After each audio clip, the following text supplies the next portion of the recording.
नमस्कार, मैं हूं अनूप सक्सेना और आप देख रहे हैं साधना न्यूज। आज उत्तर प्रदेश के सियासी एजेंडे में एक पॉलिटिकल चर्चा करेंगे जिसमें जितेंद्र प्रसाद जी भारतीय जनता पार्टी का दामन थाम चुके हैं। इस पर आज हम चर्चा करेंगे। मिशन 2022 में के पहले कांग्रेस को उत्तर प्रदेश में बड़ा झटका लगा है। कांग्रेस में कभी युवा कार्यकर्ताओं के लिए आइकॉन कहे जाने वाले जितेंद्र प्रसाद भी अब भाजपा के हो गए हैं। जितेंद्र प्रसाद के राहुल गांधी के काफी नजदीकी माने जाते थे। उनके साथ 3 युवाओं की टीम, 2 अन्य युवाओं की भी टीम थी जो कांग्रेस की रणनीति में अहम भूमिका निभाती थी। इनमें से राज्यसभा सांसद ज्योतिरादित्य सिंधिया पहले ही भारतीय जनता पार्टी का दामन थाम चुके हैं, जबकि सचिन पायलट की नाराजगी फिर से सुनाई देने लगी है। जितेंद्र प्रसाद ब्राह्मण नेता हैं और उनका युवाओं में खासा प्रभाव है। ऐसा कहा जा रहा है कि यूपी में ब्राह्मणों की में मौजूदा सरकार को लेकर कुछ नाराजगी है। ऐसे में भाजपा ने जितेंद्र प्रसाद को अपने कुनबे में शामिल कर दाव खेला है, उससे डैमेज कंट्रोल की कोशिशें शुरू होंगी। इधर प्रियंका गांधी के प्रभारी बनाए जाने के बाद उत्साहित हुई कांग्रेस भाजपा के इस दाव से कितनी प्रभावित होगी ये तो आने वाला समय ही बताएगा। लेकिन जितेंद्र प्रसाद के बीजेपी में आने से कांग्रेस और उनके नेताओं के मैनेजमेंट पर सवाल जरूर खड़े हो गए हैं। आज हम इसी पर चर्चा करेंगे। मेहमानों से मिलवाएं उससे पहले हम आज पीयूष गोयल और जितेंद्र प्रसाद जी की बात सुन लेते हैं। मोदी जी की सरकार 2014 में आए तब ये सांसद नहीं रहे, लेकिन उत्तर प्रदेश की जनता की सुविधाएं सुधरे, उत्तर प्रदेश में अपने क्षेत्र में काम चालू रहे, उसके लिए लगातार पीछे पड़े रहे और रेल मंत्रालय के पीछे ऐसा पड़े रहे कि उन्होंने उस प्रोजेक्ट को कंप्लीट करवाया मोदी सरकार आने के बाद। तो एक प्रकार से ऐसे युवा नेता, जमीन से जुड़े हुए नेता, लोकप्रिय नेता और जिनकी प्राथमिकता समाज सेवा रही हो, जिनको देश के प्रति प्रेम हो, ऐसे एक बहुत ही कद्दावर नेता जैसे अनिल जी ने कहा, उत्तर प्रदेश की राजनीति में जिनका बहुत बड़ी भूमिका आगे मैं देख पा रहा हूं, ऐसे श्री जितेंद्र प्रसाद जी हम सबको आज हमारी पार्टी के साथ, प्रधानमंत्री नरेंद्र मोदी जी के नेतृत्व के साथ, श्री जेपी नड्डा जी की अध्यक्षता में भारतीय जनता पार्टी में जुड़ रहे हैं। मैं इनका तहे दिल से स्वागत करता हूं और मुझे विश्वास है कि इनके आगमन से पार्टी को भी बल मिलेगा और जितेंद्र प्रसाद जी को देश सेवा, समाज सेवा के लिए एक अच्छा मौका मिलेगा। जैसे कि आप जानते हैं, मेरा कांग्रेस पार्टी से 3 पीढ़ियों का साथ रहा है, तो ये महत्वपूर्ण निर्णय जो मैंने लिया है, बहुत विचार मंथन और सोच के बाद मैं इस फैसले पे पहुंचा हूं। और सवाल ये नहीं है आज कि मैं किस दल को छोड़ के आ रहा हूं, मगर सवाल ये है कि किस दल में जा रहा हूं और क्यों जा रहा हूं। ये मैंने पिछले कुछ वर्षों से, 8-10 सालों से महसूस किया है अपने अनुभव में, राजनीतिक जीवन में, लोगों से मिलके, भ्रमण करके देश भर में, कि अगर आज कोई इस देश में असली माने में कोई राजनीतिक दल है जो संस्थागत इंस्टीट्यूशनल दल है, से भारतीय जनता पार्टी। मैं इस वक्त ज्यादा बोलना नहीं चाहता, मेरा काम बोलेगा। मैं धन्यवाद देना चाहता हूं सभी मेरे उन कांग्रेसजनों का जिनका मुझे आशीर्वाद मिला और साथियों का इतने वर्ष तक। मगर अब मैं समर्पित एक, गोयल जी आप सब जानते हैं, आपका धन्यवाद दूंगा। एक कार्यकर्ता के रूप में भारतीय जनता पार्टी के मैं कार्य करूंगा और वही उद्देश्य, सबका विकास और सबका साथ, जो उद्देश्य है एक भारत और श्रेष्ठ भारत का, वो लेके एक कार्यकर्ता के रूप में मैं काम करूंगा। बहुत बहुत धन्यवाद आप सभी लोग। धन्यवाद। तो सबका साथ, सबका विकास और सबका विश्वास, इस नारे को आगे रखकर, इस उद्देश्य को आगे लेकर भारतीय जनता पार्टी की सेवा करने वाले हैं जतिन प्रसाद जी ने ऐसा कहा। हम आपको मेहमानों से रूबरू करा दें। हमारे साथ लखनऊ से हैं कांग्रेस के प्रवक्ता जावेद अहमद साहब और हमारे साथ इटावा से हैं भारतीय जनता पार्टी की वरिष्ठ नेत्री डॉक्टर ज्योति वर्मा। जावेद साहब, आपसे सबसे पहले मैं आपसे रूबरू होऊंगा। जावेद साहब, मुझे सुन पा रहे हैं आप? हाँ, मैं सुन रहा हूँ अनूप जी। जावेद साहब, विधानसभा चुनाव में आने के पहले बीजेपी ने, भारतीय जनता पार्टी ने आपको जोर का झटका धीरे से दिया सर। जी अनूप जी, देखिए ये कांग्रेस जो है इस तरीके के झटके को बर्दाश्त करने की हमेशा से आदी रही है जी। आप पूर्व में देख लीजिए कि कांग्रेस का जो कितनी बार लोग इधर से उधर गए हैं और इधर से उधर आए हैं, लेकिन कांग्रेस ने अपने वैचारिक धरातल को, अपने उस आधार को कभी त्यागने का काम नहीं किया।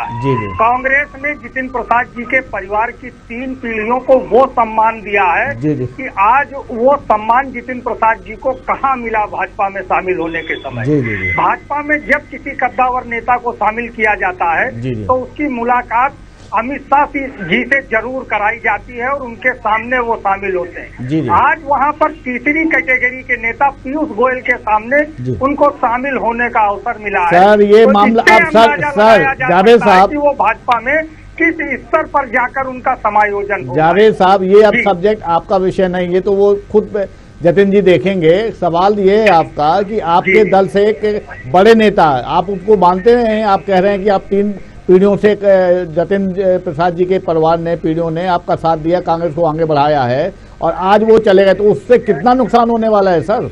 देखिए राजनीति में, देखिए ये नुकसान की भरपाई ये लोकतंत्र है। लोकतंत्र में जनता का जनादेश जो है, जनता का जो मत होता है वो महत्वपूर्ण होता है। वो कितना हमको स्वीकार कर रहा है ये महत्वपूर्ण विषय है। किसी व्यक्ति के, किसी नेता से, हमने कहा आपसे अनूप जी कि जितिन प्रसाद जी के परिवार की 3 पीढ़ियों को कांग्रेस ने वो सम्मान दिया है कि इस देश में कोई राजनीतिक दल इतना सम्मान नहीं दे सकता।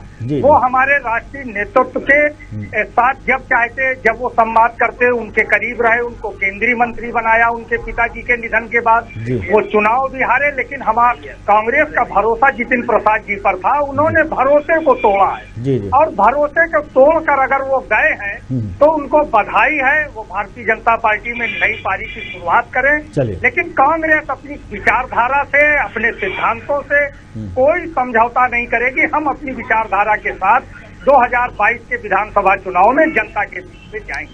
डॉक्टर ज्योति वर्मा जी, विश्वास को तोड़ा है, विश्वास को जो तोड़ा है जतिन प्रसाद जी ने, ऐसा जावेद अहमद साहब का कहना है और कहना है कि भारतीय जनता पार्टी में जाने के बावजूद कांग्रेस को कोई असर नहीं पड़ेगा। चुनाव हारने के बाद भी जतिन प्रसाद जी को कांग्रेस ने बहुत महत्व दिया है। उनके 3 पीढ़ियों में कांग्रेस ने आगे बढ़ाया है और अब आपके दल में है वो, तो ऐसे में भारतीय जनता पार्टी को कितना लाभ मिलेगा? दूसरा सवाल मेरा आपसे ये है कि आपके दल के अंदर भी अंतर विरोध के स्वर सुनाई पड़ रहे हैं मैडम। आपने अपने दल के कई, आपके नेतृत्व को लेकर कई आपके विधायक, मंत्री और आपके पूर्व जो बड़े वरिष्ठ नेता हैं वो लगातार नेतृत्व पर, प्रदेश सरकार पर की कार्य प्रणाली पर सवाल उठा रहे हैं और पिछले कुछ दिनों से जिस तरह से उथल पुथल मचा हुआ है, ये संकेत देता है कि भारतीय जनता पार्टी में सब कुछ नहीं है। तो क्या जतिन प्रसाद जी के आने से सब कुछ सही हो जाएगा क्या मैडम? देखिए ऐसा है, कांग्रेस की नीति सदैव से रही है फूट डालो राज्य करो। अंग्रेज तो चले गए लेकिन नीति कांग्रेस ने अपना ली। तो कांग्रेस का सदैव से यही कार्य रहा है। कांग्रेस ने तो किसी को भी नहीं माना भारतवर्ष में। कांग्रेस ने तो राम तक को नहीं माना। 2007 में हलफनामा देकर कोर्ट में कहने वाले यही तो थे जो कह रहे थे कि राम काल्पनिक है। तो कांग्रेस ने कभी कोई काम ठीक से नहीं किया। हाँ, जतिन जी जब आज भाजपा में आए हैं तो कई वर्षों के बाद उन्हें ये समझ आया कि वाकई में भारतीय जनता पार्टी देश के और राष्ट्र के हित के लिए कार्य करती है और कांग्रेस ने आज तक ऐसा कोई कार्य नहीं किया। आपको याद होगा जो इमरजेंसी लगाई थी इंदिरा गांधी ने, उस समय तो उन्होंने ये तक स्थिति कर दी थी कि लोगों का जीने तक का अधिकार छीन लिया गया था।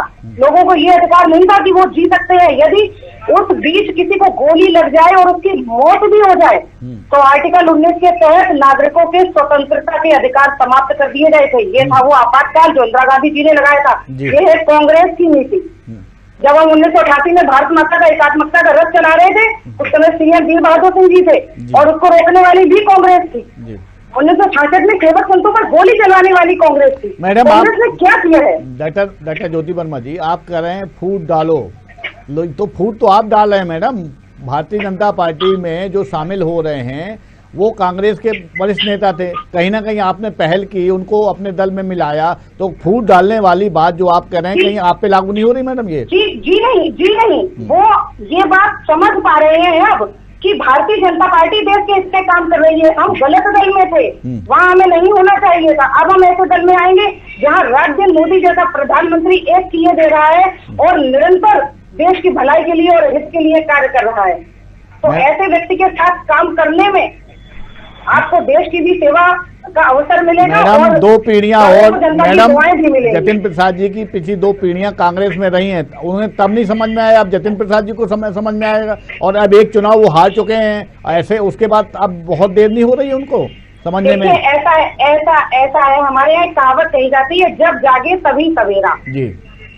तो काफी लंबे समय के बाद भी अगर उन्हें समझ आया ये बात कि भारतीय जनता पार्टी में आकर देश की सेवा कर सकते हैं और एक सही पार्टी के साथ अपना तालमेल बैठा सकते हैं, तो ये एक बहुत अच्छी बात है और उनकी बहुत अच्छी पहल है और उनकी इस पहल का हम स्वागत करते हैं। और अपने दल में उन्हें जावेद साहब, जब से उत्तर प्रदेश की कमान प्रियंका गांधी जी ने संभाली है तब से ये लगने लगा था कि कांग्रेस में कार्यकर्ता उत्साहित हो गए हैं और निश्चित तौर पर कांग्रेस कार्यकर्ता कहने लगे थे, नेता कहने रहे थे कि एक संजीवनी मिली है और कांग्रेस अगले 2022 में फाइट करेगी और हो सकता है कि सब कुछ अच्छा रहा तो सरकार के में भी पहुंच सकती है। लेकिन जिस तरह से जतिन जी आपके आधार स्तंभ थे सर, और उनके कांग्रेस से वापस भाजपा में जाने से कहीं ना कहीं आप ये नहीं मान रहे कि जो रणनीति है, जो आपके नेताओं का मैनेजमेंट था, वो कहीं ना कहीं फेल हुआ है सर?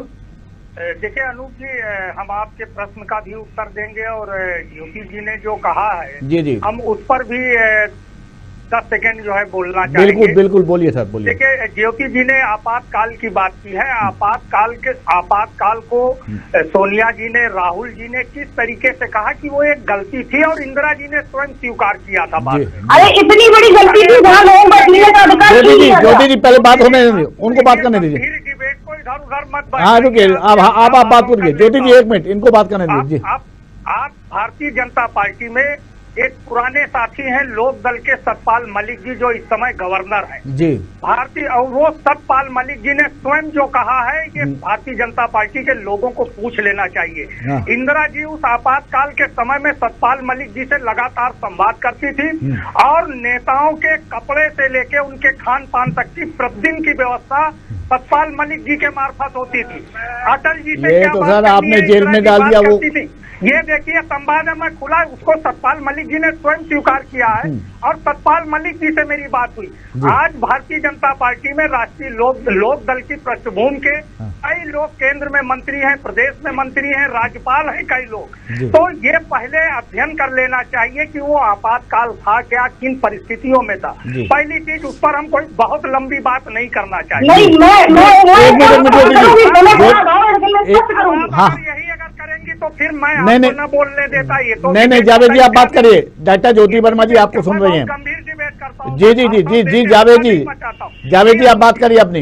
अब देखिए, जहाँ तक अंतर कलह की बात रही, उत्तर प्रदेश के मुख्यमंत्री प्रधानमंत्री मोदी को खुलेआम चुनौती दे रहे हैं। उनके नामित अरविंद शर्मा को किसी कीमत पर मंत्रिमंडल में शामिल करने को तैयार नहीं। भारतीय जनता पार्टी की उत्तर प्रदेश सरकार के मंत्री ब्रजेश पाठक ने इस कोरोना की दूसरी लहर के संकट काल में किस तरीके से एक पत्र लिखा सरकार की विफलताओं के विरोध में। तो यहाँ तो स्वयं में अंतर कलह है कि अरविंद शर्मा को मंत्रिमंडल में नहीं शामिल करना चाहते मुख्यमंत्री जी।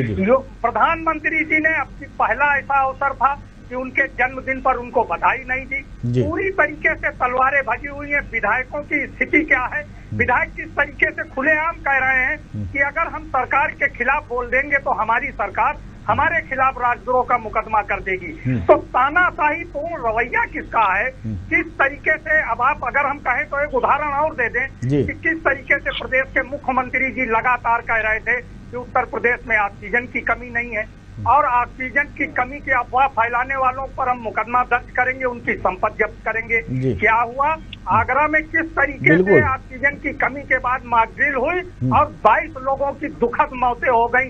अगर ये कमी नहीं थी तो आज बताएं योगी जी कि उस हॉस्पिटल को ऑक्सीजन। चलिए जवाब ले लेते हैं, अहमद साहब जवाब ले जाते हैं ज्योति वर्मा जी। और उसके मैं जवाब देती हूँ आपकी बात का। जावेद जी जवाब ले लीजिए। देखिए, आपने जन्मदिन की बात की और प्रधानमंत्री और मुख्यमंत्री की जावेद बात जी की। जवाब ले लीजिए जी। मैं स्पष्ट करती हूँ अपनी बात को, जन्मदिन की बात को स्पष्ट करती हूँ जी, बोलिए जी। का ये एजेंडा रहा है, तबे तो मिले सुर मेरा तुम्हारा तो सुर बने हमारा। जी, कितने ही मुख्यमंत्रियों को प्रधानमंत्री जी ने विश नहीं किया ट्वीट के जरिए। इतनी बड़ी महामारी आई है देश में, इतने लोगों की जाने गई है, हमारी संवेदनाएं उनके प्रति हैं। और माननीय मुख्यमंत्री योगी आदित्यनाथ जी ही अकेले नहीं है कि जिसको आपने ऐसा वो बना दिया कि उनको विश नहीं किया गया। माननीय नितिन गडकरी जी का भी जन्मदिन पड़ा था, अभी उनको भी विश नहीं किया गया। राजस्थान के मुख्यमंत्री का भी जन्मदिन पड़ा था, उनको भी विश नहीं किया गया।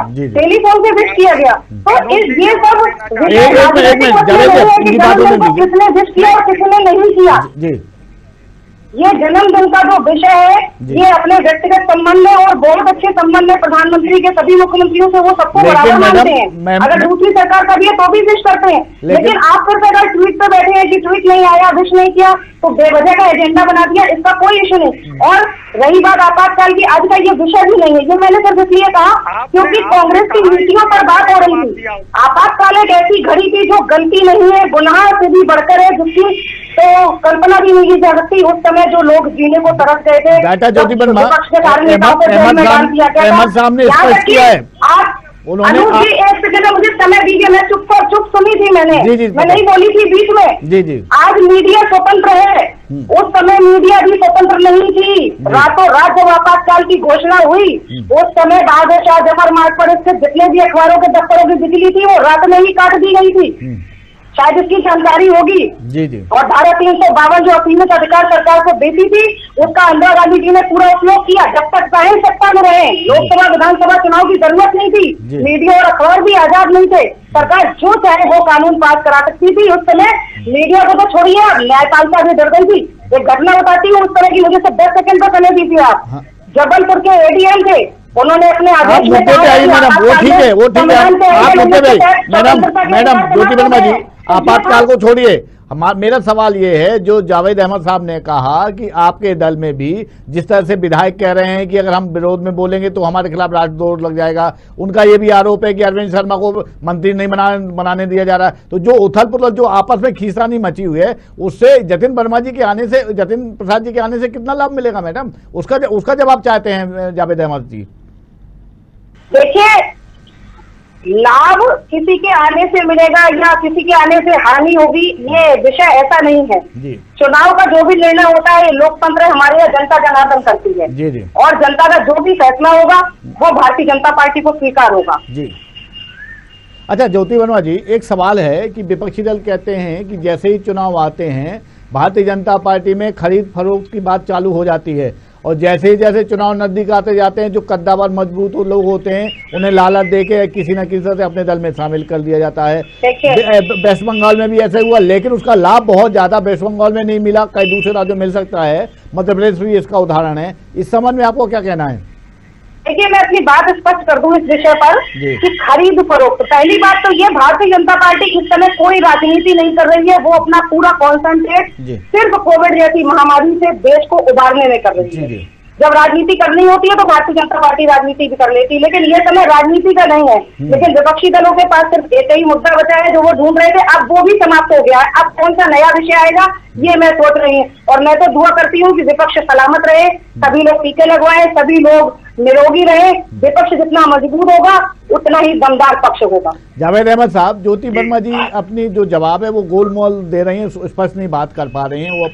आप क्या मानते हैं? आपके यहाँ से पहले ज्योतिरादित्य सिंधिया जी गए, उसके बाद सर सचिन पायलट जी भी नाराज हैं, और अब आपके जतिन प्रसाद जी चले गए। कभी ये तीनों नेता यूथ के आइकॉन हुआ करते थे सर, जो 10 जनपद में या राहुल गांधी जी या प्रियंका गांधी से मिलकर रणनीति तय करते थे। आज वो एक एक करके जा रहे हैं, सचिन पायलट भी नाराज हैं। तो सर इससे कांग्रेस की क्या भविष्य होगा सर? नहीं, देखिए अनूप जी, आपने सही प्रश्न किया है और इस प्रश्न का जवाब देने में हमें कोई दिक्कत नहीं है। जी। आप अगर कांग्रेस के इतिहास को देखेंगे तो इससे बड़ी युवा तुर्क चंद्रशेखर जी, मोहन दारिया, कृष्णकांत जी, मोहनलाल सुखाड़िया जैसे लोग भी कांग्रेस को छोड़ के गए थे। वाईबी चौहान भी कांग्रेस को छोड़ के गए, मोरारजी भाई भी कांग्रेस को छोड़कर गए। और इसके बाद भी कांग्रेस में तमाम जो वैचारिक द्वंद्व कहिए, जो कांग्रेस की मुख्य विचारधारा थी उस पर हमले हुए। उसके बाद तमाम लोगों ने दल को छोड़ा है, लेकिन कांग्रेस अपने सिद्धांत और अपनी विचारधारा पर अड़ी रही और इस देश के जन कल्याण के लिए वह सत्ता में रहकर और सत्ता के बाहर रहकर भी कार्य करती रही। हम पर बहुत से आरोप लगते हैं। ये भारत का वो संविधान है, हमको कहा जाता है कि हम रामद्रोही हैं, हम राम को काल्पनिक मानते हैं। अगर कांग्रेस या नेहरू जी ने राम को अगर काल्पनिक माना होता तो भारत के संविधान में राम का चित्र नहीं होता। इस देश का जो सनातन इतिहास है, जो हमारी परंपराएं हैं, उसका उल्लेख नहीं किया गया होता डिस्कवरी ऑफ इंडिया में। तो ये जो आरोप लगाने की परंपरा है वो लोग लगा रहे हैं। अनूप जी, आपसे क्या छिपा है कि जिन्होंने 52 वर्षों तक इस देश के राष्ट्रध्वज को और इस देश के संविधान को स्वीकार नहीं किया और जो लोकतंत्र को इस समय एक पहिए पर चलाना चाहते। लोकतंत्र केवल ट्रेजरी बेंच से नहीं चलता है। आज मोदी जी को इतना अहंकार है, राजीव गांधी जी को से बड़ा जो है किसको बहुमत इस देश के इतिहास में मिला है, उसको क्या हम आप इनकार कर सकते हैं? लेकिन अहंकार नहीं था। वही अटल जी थे, जब उस समय राजीव जी के काल में महेंद्र सिंह टिकैत जी ने किसान आंदोलन किया था, अटल जी गए और अटल जी के जाने का फल ये हुआ कि राजीव गांधी जी ने 12 मंत्रियों का समूह बना दिया था, जो महेंद्र सिंह टिकैत के सामने वोट क्लब पर जमीन पर बैठकर वार्ता कर रहा था। ये है कांग्रेस का संवाद और सौहार्द का और काम करने का तरीका। ये लोग तो अटल जी के राजधर्म को भी स्वीकार करने को तैयार नहीं। तो जो लोग अपने ढंग से सत्ता का संचालन करना चाहते हैं, जो लोग जो है किस तरीके से उत्तर प्रदेश में जातीय द्वंद्व है, किस तरीके से नाथ संप्रदाय का परशुराम के वंशजों के साथ जो है खुला युद्ध चल रहा है, आज इसीलिए भारतीय जनता पार्टी ने जितिन प्रसाद जी पर दांव लगाने का प्रयास किया। पूरे उत्तर प्रदेश का जो बौद्धिक समाज है, जो ब्राह्मण समाज है, किस तरीके से उत्तर प्रदेश में इन 4.25 सालों में हताश और निराश हुआ है इन सब चीजों को। लेकिन अब वो समय जा चुका है। अब बीजेपी उत्तर प्रदेश में डैमेज कंट्रोल को सफलतापूर्वक नहीं कर सकती है। चली चला की बेला है, ये कुछ भी कर ले, इनको सत्ता से 2022 में जाना ही जाना है। डॉक्टर ज्योति वर्मा जी, आप एक पहिए पे सरकार लोकतंत्र को चलाना चाहते हैं और आपके जाने की वेला आ गई है मैडम। जिस संविधान की बात आप कर रहे हैं जावेद जी, बाबा साहब अम्बेडकर ने उस संविधान को लिखा था और बाबा जी को चुनाव हराने के लिए नेहरू जी खुद गए थे प्रचार करने। जब नेहरू जी ने कैबिनेट से इस्तीफा दिया, उन्होंने अपने बयान में साफ कहा कि कांग्रेसियों ने उनके साथ क्या क्या किया। अगर आपको मेरी बातों पर यकीन नहीं है, अभी समय कम है, तो आप सारी जानकारी इंटरनेट से ले सकते हैं। रही बात संविधान की प्रस्तावना ही संविधान की आत्मा है।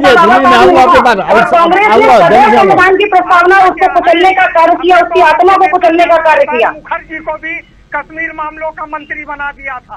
ये हमारा बड़प्पन था, ये कांग्रेस का बड़प्पन था। हमने तो पंडित श्यामा प्रसाद मुखर्जी को भी स्वीकार किया। चलिए जावेद अहमद साहब, मेरे पास समय की मजबूरी है, मैं एक सवाल आपसे करना चाहता हूँ।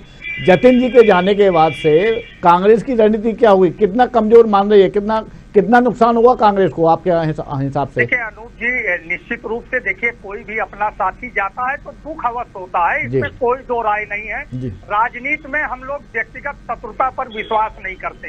राजनीति में जितने लोग हैं, हमारी विचारधारा एक हो या ना हो, लेकिन उनका सम्मान करना, उनके साथ सौहार्दपूर्ण वातावरण में वार्तालाप करना, ये कांग्रेस की और इस देश की सभ्यतागत परंपरा रही है। उसको हम लोग स्वीकार करते हैं, मानते हैं और हृदय से मानते हैं। तो अब उसमें दुख है, वो एक अलग विषय है। लेकिन कांग्रेस अपने पैरों पर खड़ी रही है। कांग्रेस प्रियंका जी के निर्देश पर, उनके प्रभार के समय और प्रदेश अध्यक्ष के नेतृत्व में हम लोग पूरी सक्रियता और ईमानदारी के साथ काम कर रहे हैं। इस संकट काल में हम जो लोगों की मदद कर सकते हैं वो कर रहे हैं। और कांग्रेस हमको पूरा भरोसा है अपने प्रदेश की जनता पर कि हम 1989 के पहले का वो वैभव, वो सम्मान, वो जनादेश पुनः प्राप्त करने का काम। जावेद साहब ये कहा जा रहा है कि पंचायत चुनाव में जो नतीजे आए थे उससे कांग्रेस में भी काफी खुशी थी, कांग्रेस को भी उत्साह हुआ था और ऊर्जा का संचरण हुआ था, लेकिन ये जतिन जी के जाने से कार्यकर्ता भी हतोत्साहित हो गए हैं।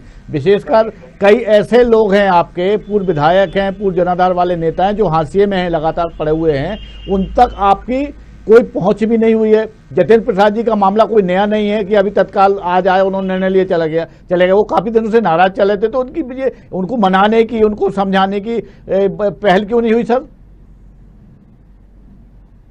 बातचीत होती रही है, उनको जिम्मेदारियां भी दी गई संगठन में। जी। और वह जिम्मेदारियों का निर्वहन भी नहीं कर रहे थे, वो अपनी लाइन पर थे। उसके बाद भी कांग्रेस उन पर पूरी तरीके से भरोसा किए हुए थे। चलिए, और समय कर रहे थे हम। जावेद अहमद साहब और ज्योति वर्मा जी, समय का अभाव है, हम फिलहाल इतना ही कहेंगे। जिस तरह से भारतीय जनता पार्टी ने एक दांव खेला है, उससे वो जो जोर का झटका दिया है, उससे कांग्रेस को बहुत प्रयास करने होंगे उससे उबरने के लिए। काफ़ी मेहनत करना पड़ेगी, अपने कार्यकर्ताओं को उत्साहित करना पड़ेगा। और निश्चित तौर पे जैसा जावेद अहमद साहब कह रहे थे कि लोकतंत्र, विपक्ष के साथ लोकतंत्र को अगर मजबूत बनाना है, सत्ता के साथ साथ विपक्ष का भी मजबूत होना जरूरी है। तो ये सारी चीज़ें होना चाहिए, लेकिन इसके लिए विपक्षी दल विशेषकर कांग्रेस जो बहुत पुराना दल है, उसको भी काफ़ी प्रयास करना पड़ेगा। मैदानी स्तर पर जाकर अपने कार्यकर्ताओं को उत्साहित करना पड़ेगा, तभी वो जाकर 2022 में भारतीय जनता पार्टी या अन्य दलों का सामना कर सकेंगे। फिलहाल आज इतना ही। डॉक्टर ज्योति वर्मा जी आपका और जावेद अहमद साहब आपका बहुत बहुत धन्यवाद। हम कल एक नए मुद्दे के साथ उत्तर प्रदेश के सियासी एजेंडे में हम फिर आपके सामने मौजूद होंगे। तब तक के लिए नमस्कार।